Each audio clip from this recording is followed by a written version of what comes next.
Okay, we are live for episode 232 of Trek Live. How are we doing? Doing great. In a new location, still working on obviously the background and stuff. I've got like a outdoor patio furniture as my chair, but I'm here in hopes that get better internet and yeah, just more consistent internet, and hopefully won't be getting any dropped calls or anything like that, so I can continue the Star Trek conversation. Sounds good. Yeah, hopefully that helps with that. Our unofficial mascot for the last year or so has been Dan's bird Aquinas, uh, who is nearby his old location.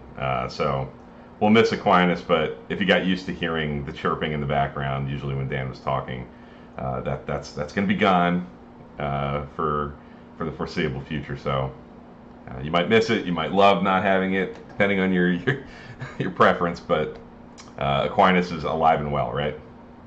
Yes, he is Okay. alive and well, still over there. He'll just be watching and listening in spirit Yes. this morning. Good.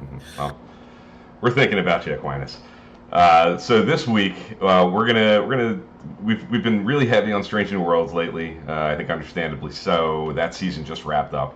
We're gonna give it a couple weeks and double back to that on our next episode.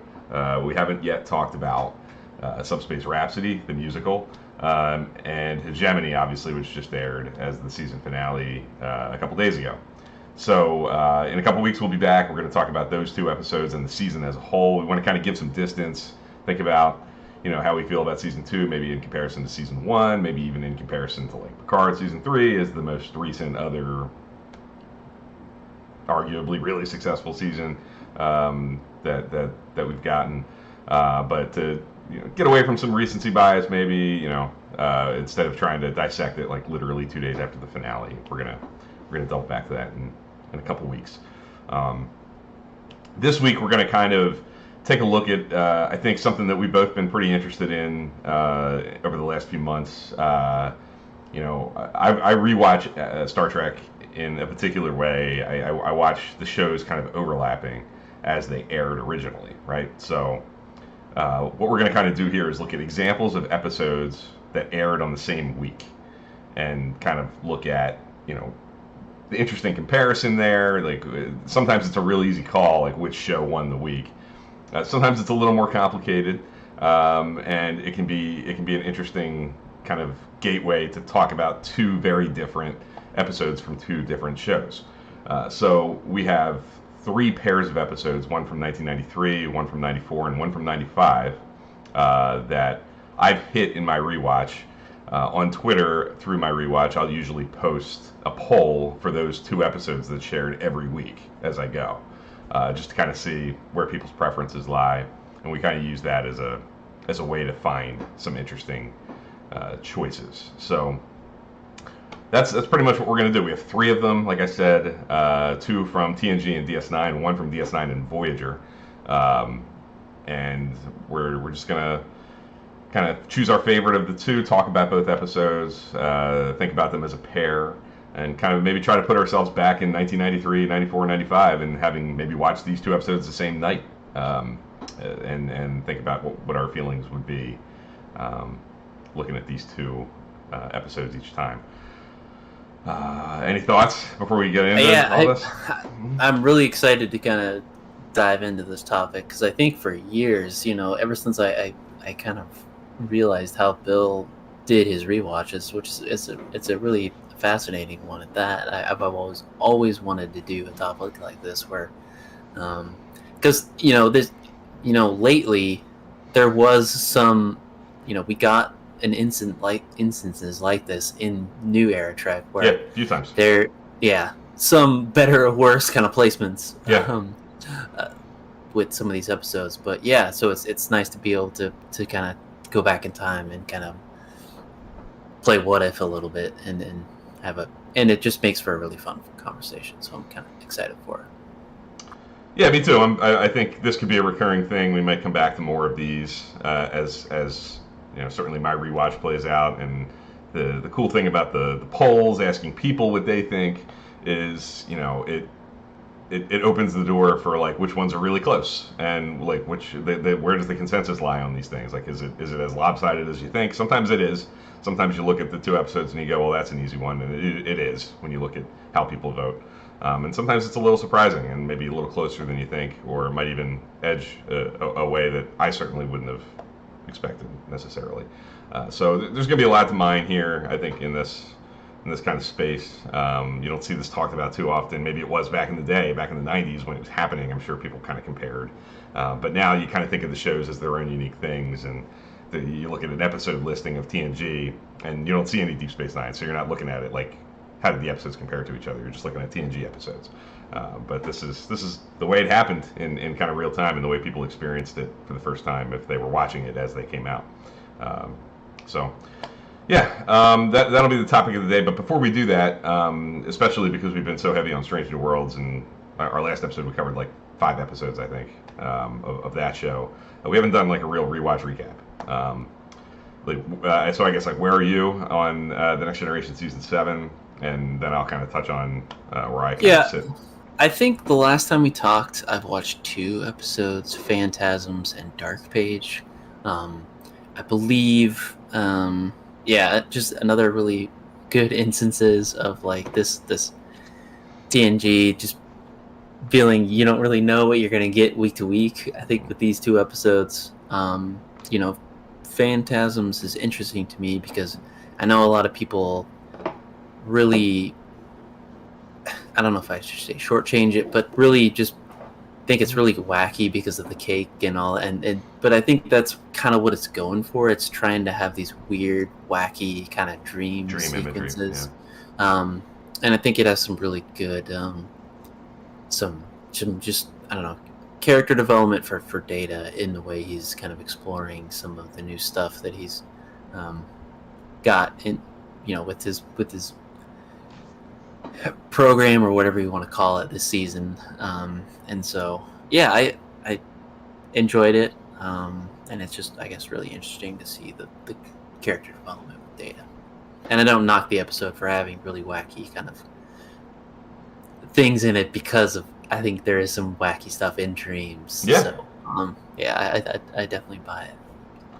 Me too. I like the continuity of that it kind of is picking up a ball that started rolling with Birthright when he started experimenting with being able to, like, or when he accidentally, I guess, figures out that he can do this. Like when he's knocked out, there are things happening, running in his program kind of subconsciously, and he has some memory of those experiences, kind of like we dream. TNG often gets cited as it's so episodic, and it is, but sometimes they pick up pieces and threads that started a season back, and that's yet another example of that. But yeah, you can't argue with the memorable imagery. I mean, people who like it, hate it, somewhere in between. They remember the cake. They remember the Crusher sucking the blood out of the straw and Riker's head. Riker's head, yeah. The phone in Data's body. Like there's things in it that they're baked into your head when you see them. So. Yep. And Dark Phage is a pretty heavy psychological kind of thing, but there's some important continuity there that pays off down the road. The Kestra connection, and Riker and Troy are going to have a daughter that they're going to name Kestra much later in Star Trek Picard. So it's season 7 is often kind of tagged as like the season that they start to really like hone in on each character's like family connections. And if you think about like Interface with Geordi and Dark Phage with her mom and Yep. There are a lot of episodes that are designed to kind of shed light on the characters' backstories and their connections with their back home families. Worf's foster brother plays a part in an episode coming up. Crusher's grandmother in Sub Rosa. These things are a big focus in season 7, and Dark Phage is definitely one of those examples. I think in season 7 they kind of consciously tried to have like not as succinctly as the new shows do, like the season's about something. But season 7 of TNG, you can kind of label as like it's the family season, and there's like a real connective thread that kind of connects these episodes in a lot of respects. So Jeff in the chat says he's a Phantasms fan. I kind of am too. I think I might have given it a C plus. I kind of might have it B minus C plus. I kind of hover in that territory myself. Yeah, that feels right. I think C plus. Yeah, for sure. Yeah. I'm good with it. It's memorable. It's a good time. It's not my favorite, but I always enjoy it, and it's definitely one that I remember. So cool. I'm into the very beginning of season 2 of Voyager, which also means season 4 of Deep Space Nine is going to run alongside. Season 2 of Voyager started way earlier than Voyager or than Deep Space Nine season 4. If you look at the air dates and like on a list where they combine all this stuff, there's like 5 or 6 episodes of Voyager that aired that season before Deep Space Nine started. So I don't know if it was designed to give Voyager like its own runway for the very beginning to maybe help it build some momentum as the new show. Yeah, interesting. Because I do this overlapping thing, it's unusual for me to get like 6 episodes in a row of a single show very often. So I just did the 37s, Initiations, Projections, Elogium, Non Sequitur, and Twisted. So kind of an up and down batch of episodes. Yeah, a little bit of a roller coaster of a ride there. Yeah, very much so. I really like Projections. I actually enjoyed Non Sequitur, the Harry Kim kind of alternate reality episode, a lot more this time than maybe I have the last couple. I think Twisted is awful. To be honest, I think it's like a really bottom tier episode of Star Trek. I've talked about it before on here if you've been hanging out with us for any length of time. It's got a nice moment at the end when they're sitting in the bar and they think they're going to die and they're connected. They're connecting with each other. That's, I think, the only thing that saves it from an F. I give it a D minus. It's a lot of wandering corridors and looking for things and trying to explain jealousy to Neelix, and it's a tough go for me. But it's got some fans. It's got some. It's one of those kind of. We're going to talk about an episode today that I think is pretty generally maligned, but has some cult following aspects to it, and I think Twisted is maybe in that realm. With again, one of the TNG episodes we're going to mention today, and in the Who Won the Week conversation. So let's get into the 3 pairs of episodes. If you read the description below, you know what they are. If you're here watching us recorded or with us live right now, I'm going to put on the screen an image of the Twitter poll that holds the 2 episodes we're going to talk about, and kind of use that as one aspect of this, like how lopsided was it. But we're not going to just talk about which one's better. We're gonna talk about each one, think about them as a comparison, and eventually choose the one we think is which one won the week. But the first one here is the week of May 2nd, 1993. And it was Frame of Mind from The Next Generation and The Storyteller from Deep Space Nine. So this is the one of the 3 that is kind of lopsided, I think. Frame of Mind won the vote with 76.7% of the vote. Storyteller took 23.3%. So this is on the surface an easy one, right? I think most people, as shown here, went a certain way. But to be honest, I'm surprised it wasn't more lopsided. This is one that I looked at and was like, when I posted it, I'm like, well, this is going to be like a 90-10, 85-15 kind of result. And it's a little closer than that. It's 3/4 going to Frame of Mind. So I know we've talked in the past about, we've talked a good bit about The Storyteller, and you've kind of hit on the reasons that it's not like a disposable, completely worthless hour of Star Trek. So how do you feel about these 2? Is this one that would make you stop and think, or is this like an instant vote, or what do you think? No, I think if I go back to, if I put myself in the shoes of like, I'm watching this May 2nd, 1993, and I'm like, oh man, which episode was better? I'm gonna say frame of mind. But Yeah. and it's hard too because like I think the difference is with the Storyteller is like it gets better now that we know that they're going to become friends kind of, you know, down the road in the Right. series. And so it's hard to really like objectively give this my vote if I'm saying like, okay, you won the week. Yeah. This week I'm gonna have to go with Frame of Mind TNG. But yeah, it's really hard because this one to me feels like, I think you're right, it should be like a 90-10, 95-5, I think, just because On I the think straight up merits, yeah. Yeah, on straight up merits, I think it's just kind of one of those kind of lopsided examples that we're going to be talking about here. But yeah, A Frame of Mind is really good. I think it's a solid episode. And it's tough when it comes up against an episode like Storyteller. Yeah.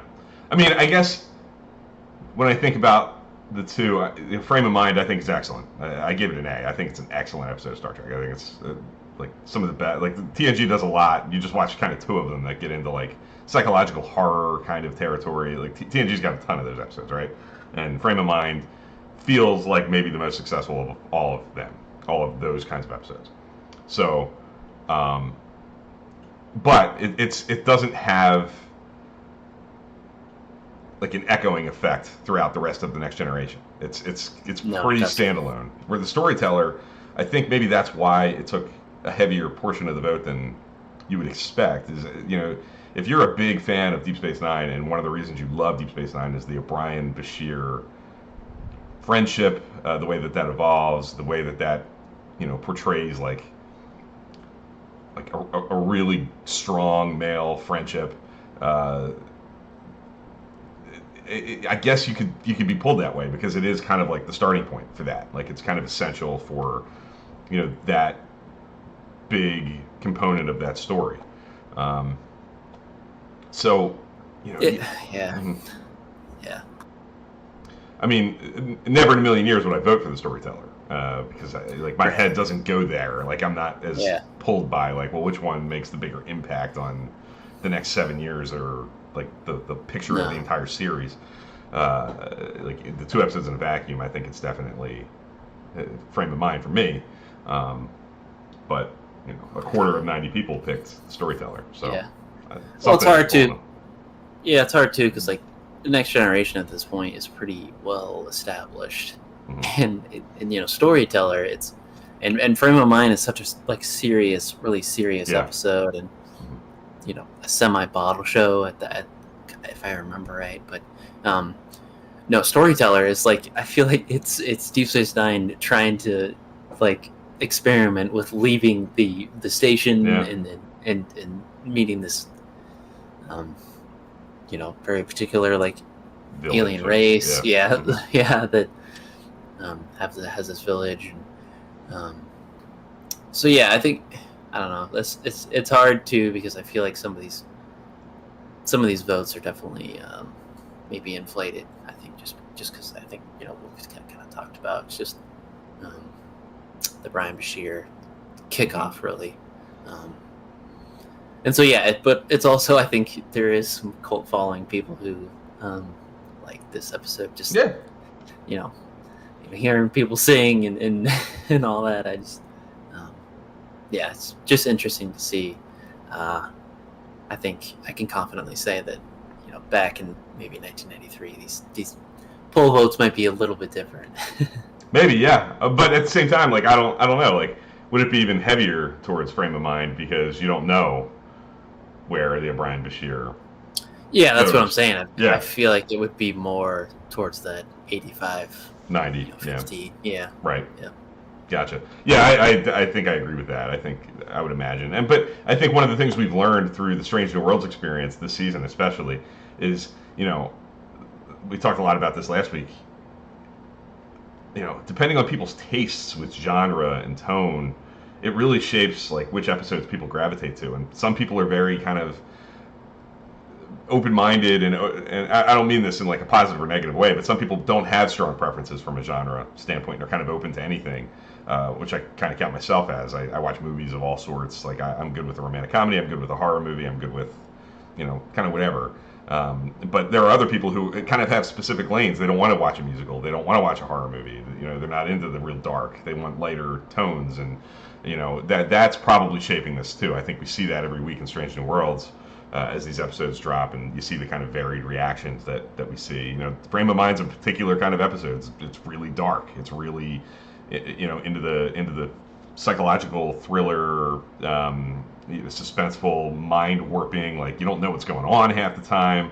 That's not everybody's speed, and that might be shaping it. There's probably a contingent of people who just don't like Frame of Mind because of those like general preference things, and they're going to go to whatever else the option is. They love Deep Space Nine. They don't like Frame of Mind. They're going to go with the Deep Space Nine episode that might not be the greatest, but I'm sure that maybe played a part as well. Yeah. Yep. So I think that's going to do it for that one. We would both vote for Frame of Mind, right? Like that's what yeah. I can confidently say that. Yeah.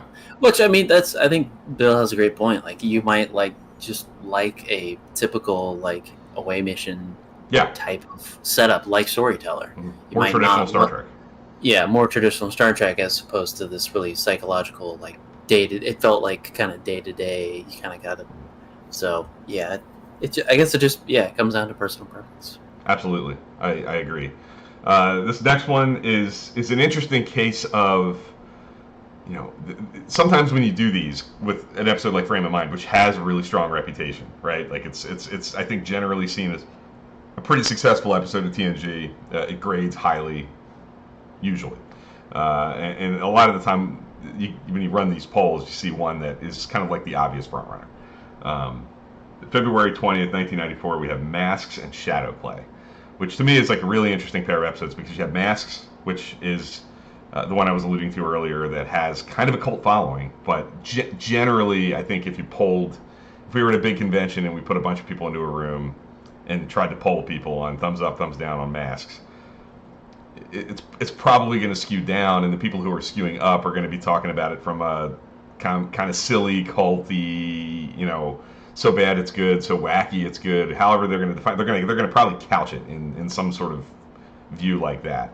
And there's a big pool of Star Trek episodes that kind of fit in that category. So you got Masks kind of living there, and you have Shadowplay, which is like your classic, safe, early season Deep Space Nine, kind of like the Storyteller, but it doesn't have maybe the same negative connotations that the Storyteller does. It's not as corny as the Storyteller is.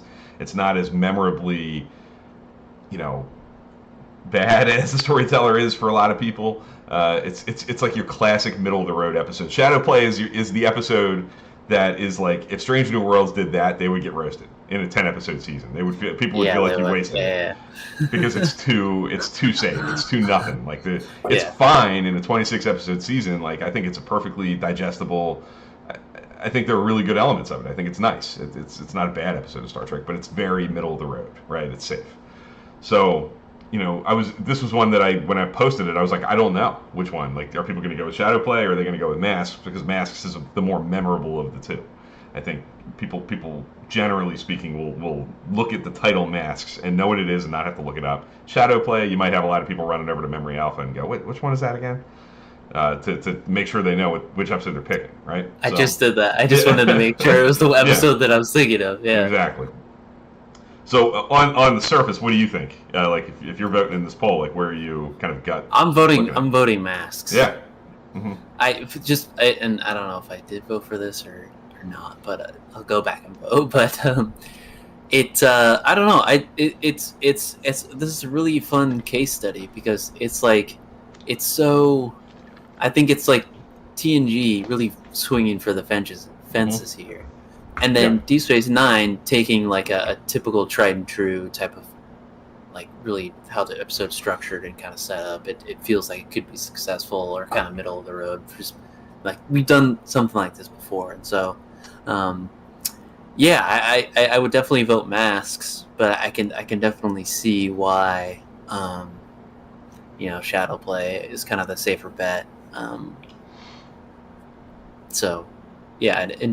And again, this is also like it kind of boils down to personal preference, I think. Absolutely. Especially these two episodes that are so kind of close in that, I think Masks is voted because it's more memorable, and it's there. I think there is definitely a cult following out there of people who like it. I like it, and so I think you get two sides of the coin here. You get kind of like the Shadowplay episode where it's like it's really this. It's got this Star Trek formula really nailed down, and like you said, definitely is a safe episode of the week. Yeah. Where Masks, I think it swings for the fences in this really weird, wacky kind of sci-fi concept. It allows Brent Spiner to play 3 or 4 different characters, and so tee off. It's this one's an interesting one. What do you think? I would have voted for Shadowplay just because I'm not a huge Masks fan. I respect the craft of Masks. I think the production design, the things they do to the ship sets, the standing sets, to make it just bizarre and weird look great. I think it's an episode that really benefited. Back in the day, about a decade ago, if you were watching The Next Generation, you were watching it probably on Netflix, not in high def. You were watching it on BBC America, not in high def. You were watching an old DVD, not in high def. The current HD transfer that you get when you watch this, I think, really benefits Masks because you can see the detail. You can see the real craftsmanship that went into the production design, the props, the stuff they're using in that episode. And Brent Spiner is obviously insane in it.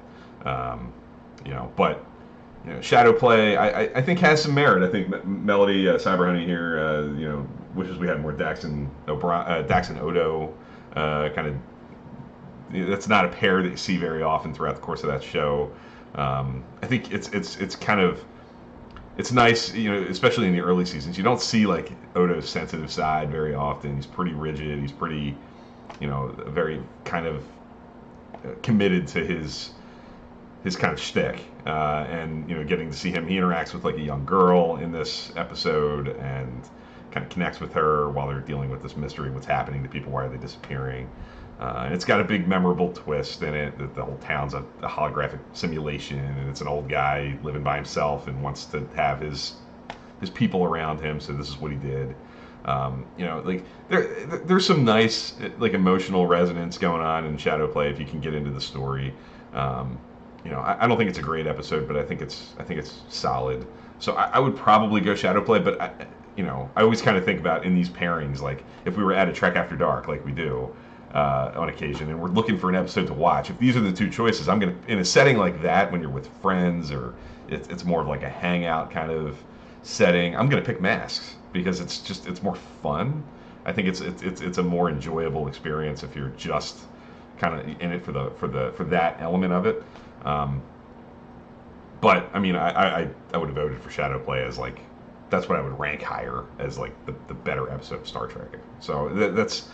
I guess that's what makes it an interesting pair for me is like depending on how I'm looking at it, I could choose differently, like what the mission of like the vote is. Like, is it what am I going to watch, with an adult beverage and some friends, or is it like, well, which one's the better like subjective for myself episode of Star Trek? It's two different answers. Yeah. This one's a tough one. This one I like that we picked this one. Yeah, it could different. Just I don't know, two different types of episodes that, like you said, kind of line up. Yeah. It's a testament again of the kind of what the whole story of Strange New Worlds was this year and last season as well. Like it's just two very different hours of TV that are looking to hit you in different places, and to get them in the same week, I think. Who knows back in the 90s what people would be thinking. Yeah, imagine going to work being like, what did we just watch? Like just talking about the episodes the next day with someone at work. I think you would have a lot to talk about. You would have a what did we just watch with Masks, and then how about that kind of twist at the end with Shadowplay? I think would make for some really good conversation. Yeah, definitely. Yeah. I think Jeff kind of probably speaks for a lot of people. I would imagine that voted for Masks. Close one for him, but he gives a slight edge to Masks. Shadowplay is a cool idea and a good episode, but just slightly forgettable. Edge to the creepiness and bizarreness of Masks. That's kind of what we're driving at here. I think that's the rub with this vote. Like, are you pulled more towards like the memorable, unique elements of Masks, or the more comfortable, like, Masks is the episode that you watch with an adult beverage and some friends. Shadowplay is the episode you watch by yourself with a cup of tea on a cold night when you're just looking for like a comfortable hour of like a to warm wind down to. Yep. It's just two different vibes, and they came in, they both aired the same week, so an interesting pair to be sure. So you would have voted Masks, I would have voted Shadowplay. We have two folks in the chat. Cyber Honey said Shadowplay, Jeff said Masks. Still a split. Still a split. It's 60-40 on the actual vote, but I think that's demonstrative of the close call. So I'm glad we picked that one. I think that was a good one to bat around a little bit. Our last one this week is February 6th, 1995. This is a straight up tie. This was an easy one to go to. This is 50-50 with 56 votes. We have Heart of Stone from Deep Space Nine. And Phage, a very early Voyager episode. Voyager. So this is our first Voyager, Deep Space Nine. The previous two were Deep Space Nine, TNG. This is, I'm excited for this one. Yeah, this is Heart of Stone has it's a really distinctively A/B plot kind of situation. The Odo Kira on an asteroid. Kira in quotes. Caught in something, and Odo trying to get her out, and kind of being in a stuck no-win situation. Phage is an introduction to the Vidians. Neelix gets zapped, loses his lungs. The Doctor creates holographic lungs that are going to keep him immobilized but alive.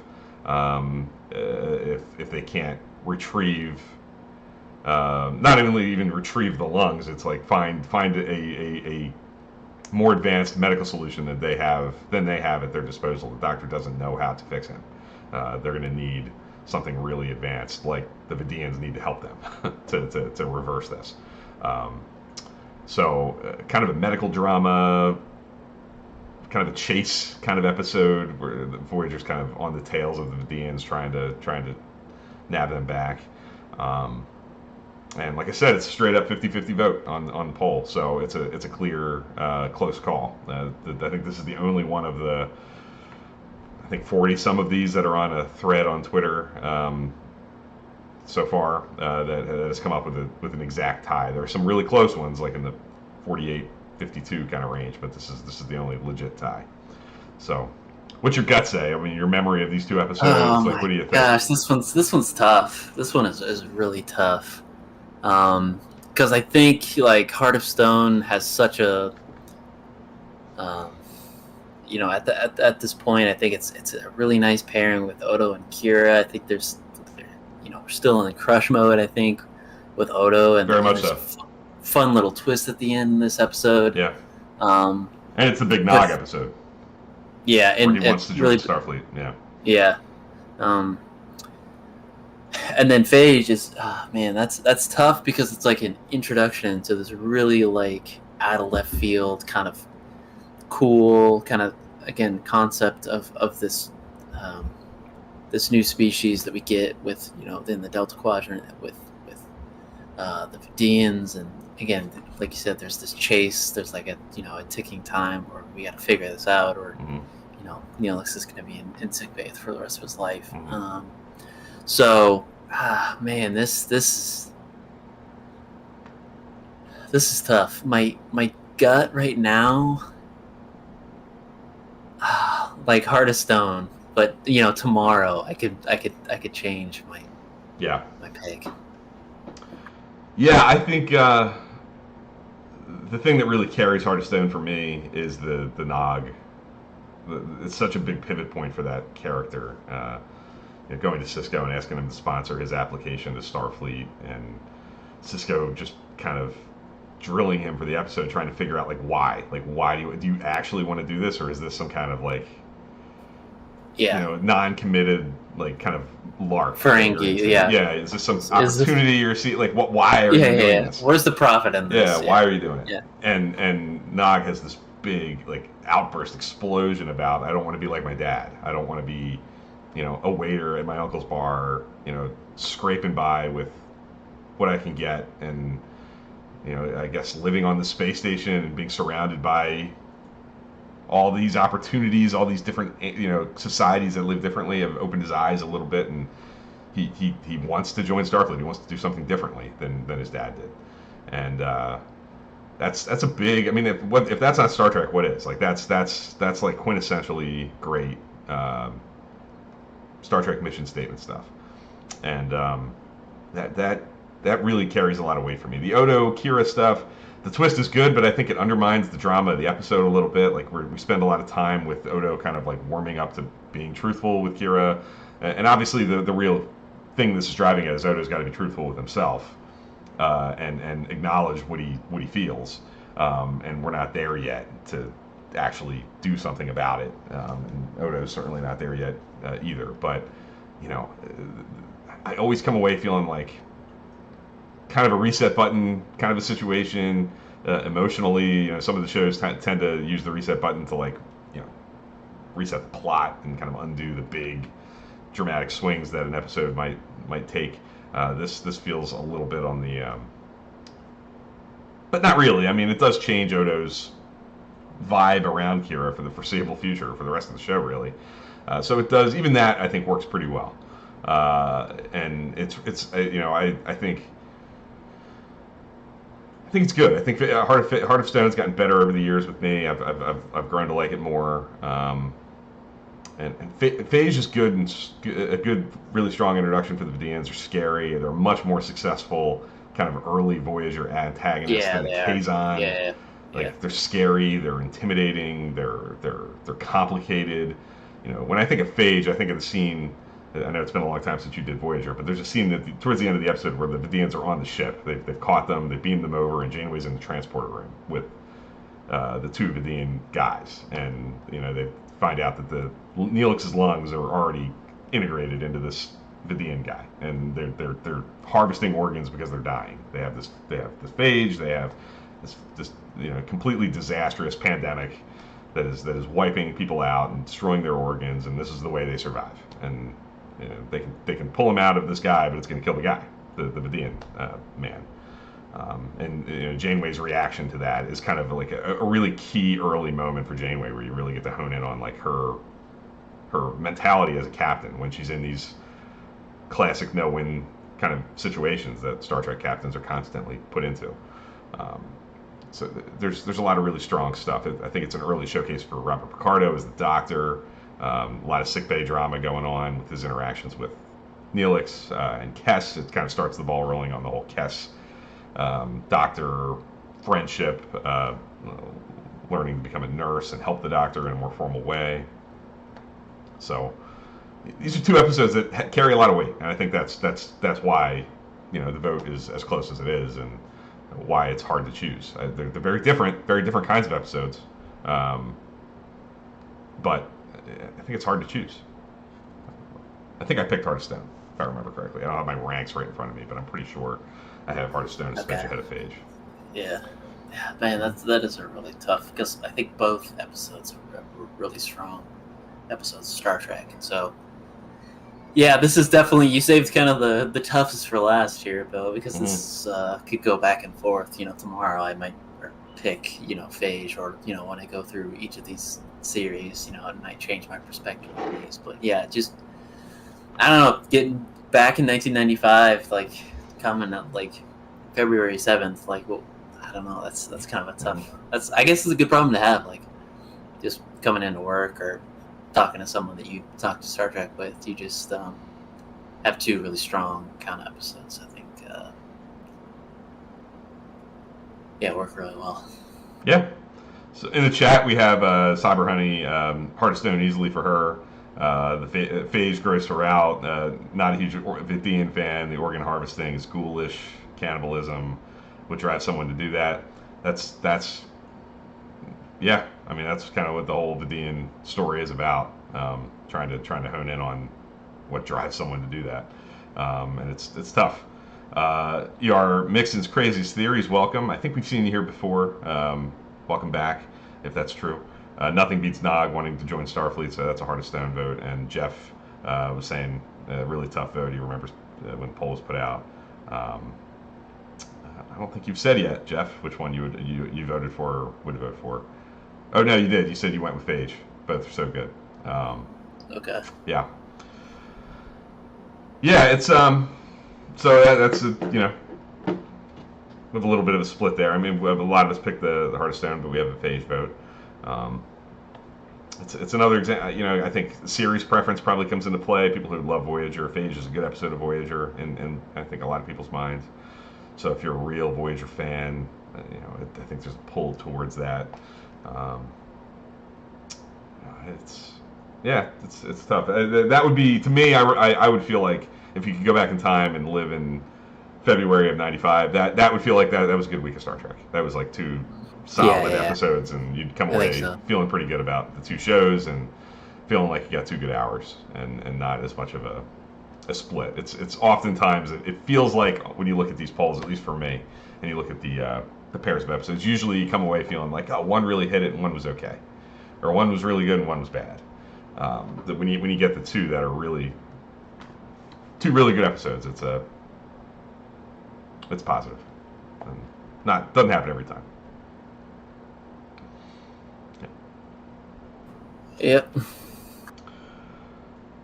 So that does it for the polls. They're the three we kind of chose. There are more. I would certainly encourage, you can find this on my Twitter account. There's a thread that they're all linked together and constantly running. Every time I hit a pair of episodes that aired the same week, I throw that poll up, keep it open for about a week, and see what people think. So if you're looking for other examples of this, that would be the place to go. And you can certainly comment on those tweets. I'd love. I read everything I get, good, bad, and indifferent. And I'd love to hear what people think, if they agree or disagree with some of those results.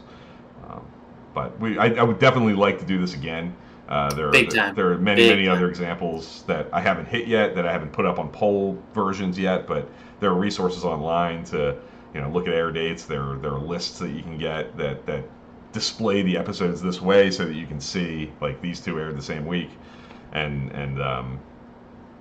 think about these kinds of things if you enjoyed this. So we'll definitely be back, I'd say, in a few months with when we've built up some poll data to use to pick some interesting examples. Yeah, because there are definitely some lopsided weeks out there. I think, especially in some of the later back end of or some Voyager and some Deep Space Nine. So I'm excited for that. We will try to get like a good batch of kind of lopsided, but also hopefully, I don't know if we'll ever recreate something like Heart of Stone and Phage, but I think we'll do our best to get close. Yeah, I think there are some that might. Who knows if they'll actually tie, but there are going to be some really close votes, I'm sure. But it's also a good reminder to vote in Bill's polls, and so we can get like the most accurate data possible. And don't vote with the majority. Try to give your true answer. True answer. Yeah, that's the best thing about the poll to me, is that it's not, you don't have to put yourself out there with like a labeled answer. It's anonymous. You can choose. You can be real. You can, even if you are completely in a very minority opinion. That's what's interesting to me. I want to hear that, and I would love for people to speak it out. But if you don't want to, or that's not your thing to engage that way, you can just click a button and answer your true preference, and that's really helpful for me, because I like this stuff. I like to be able to get this kind of data to see what the people out there think, and it's not just my own subjective opinion that is like rattling around in my head. Jeff's asking me if I vote in my own polls. I do. I vote one time. I have an alt Twitter account that's like everything besides Star Trek that I'm interested in: sports stuff, newsy things, movie things. I use that to give my one vote for my own poll. Yeah. Gotcha. I don't cook the books. Yeah. No, I think it's really fun to kind of put yourself or put ourselves in this kind of headspace because, we get to do this sometimes with not sometimes, a lot of the times with these newer Star Trek episodes, and I think it's fun to kind of go back into that headspace of like, okay, we just watched this for the first time in 1994, 1994, or 1995, or whenever we pull from. I just think it's it's fun, kind of interesting. Since 2017, and I was alive, but I wasn't watching these episodes in the 90s, so I think it's fun to kind of be able to go back into that headspace. Definitely, and it's interesting. Like I have such mixed. I do this and I enjoy it watching it this way, like rewatching the old '90s stuff. Um, just kind of thinking out loud, like because I experienced it this way, and the shows were constantly running parallel to each other. That's what I'm used to, and that's how I like it. But I didn't like in this current era when they were doing that. I didn't want them to double dip, and I don't know what that's about. I think. Well, yeah. Sometimes it's like the end of a show. Yes, that's what I hate. Show, and, I don't like that's that. I don't like that. If it's like, I don't know if. Yeah, that's just really tough because it's hard to go against the, put a finale and a premiere together. I think that's kind of unfair for some of the shows. So. Yeah, and they did back in, I think it was March of 22 when Picard season 2 premiered, which people have mixed feelings about Picard season 2, myself included, as a whole, right? But I think at the time, if you go back to the first couple of episodes, people were pretty on board. Like there were a lot of exciting reactions to the first couple of episodes of that season, and I remember they premiered they dropped the season premiere of season 2 of Picard the same week that episode 11 of 13 of Discovery season 4 dropped.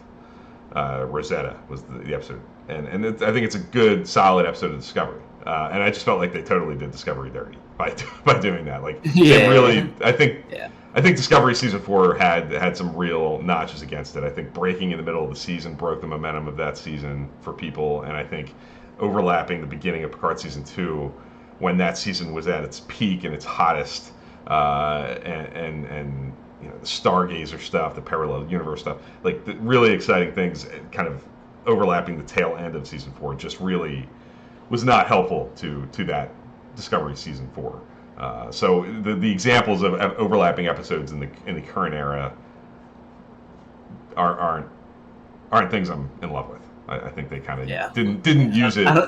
The same way that it was done back in the day when they were. That's just what it was. You got 2 episodes a week. And premieres and finales kind of tended to.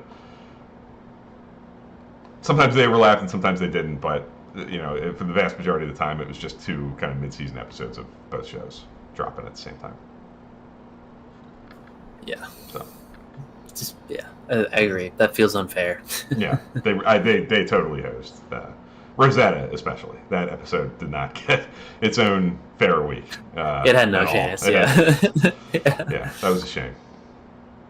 Cool. All right. Well, I think that's going to do it. We were here for a really long time last week. We broke the hour by a long shot 2 weeks ago with the Big Strange New Worlds conversation, and I suspect we might do that again in 2 weeks when we talk about the Subspace Rhapsody, Hegemony, and season 2 of Strange New Worlds as a whole. I'll have hopefully some more poll data for that season, how those Twitter polls for those episodes stacked up with episode rankings. We'll have our own. We'll have episode ranks of our own for season 2, final versions.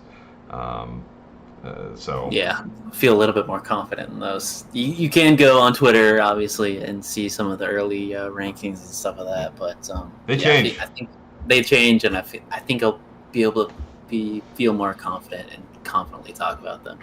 Now, tune into the episode, I guess. Yeah, we'll be back in a couple weeks to do that. Thank you for watching, folks in the chat. We really appreciate you helping us, especially in a poll, in a conversation like this when we're trying to pick, what are our choices. I appreciate the fact that you guys were here and voted yourselves, hopefully in the polls on Twitter, but also here, and help drive the conversation. We really appreciate it. So thank you to Melody, Jeff, and ER Mixon's Craziest Theories. Yep. thanks everybody. And again, yeah, we the discussion doesn't have to stop here. Twitter and Discord are probably the best ways to keep the discussion going. Look forward to talking some more Star Trek in the coming weeks, specifically Strange New Worlds, and then on the eve of some Lower Decks stuff. So yeah, Lower Decks is coming pretty soon. Yep. All right, I want to thank everybody for watching, and we'll see you guys in 2 weeks. Yep. Take care, everybody.